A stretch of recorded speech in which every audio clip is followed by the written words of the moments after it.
ஒரு செய்தி, நீங்கள் ஒருபோதும் பெற மாட்டீர்கள். நீங்கள் இழந்தவை சமநிலை மற்றும் அமைதியை மீட்டெடுக்க உன் மனதிற்குள் நன்றியை நினைவில் கொள்ளுங்கள். அது அதன் சொந்த வேகத்தில் நடக்கட்டும். உங்கள் உள் குழந்தை பாதுகாக்கப்படுவதால் வாழ்க்கை சிறந்தது. சூழ்நிலையை தயக்கத்துடன் உங்கள் சுயத்தை வெளிப்படுத்துங்கள். உங்கள் அடிப்படையில் கடுமையாக நிற்கவும். இந்த பெண் இப்போது கெஞ்சுகிறாள், தன்னடையாளத்திற்காக போராட,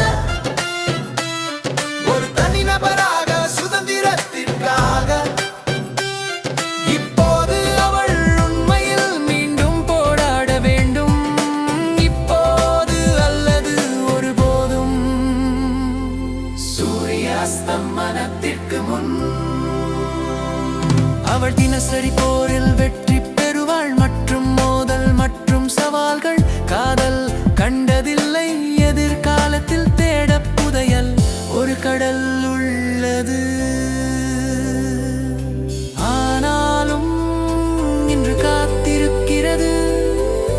ஜெயிக்க வேண்டும், வெல்ல வேண்டும், புதிதாக ஒன்றை கற்றுக்கொள்ள, அதை ஒரு குறைவான கவலை பெண்ணாக மாற்ற. மூதாதையர் ஆசீர்வாதங்களுக்கு நன்றியுடன் இருக்க வேண்டும்.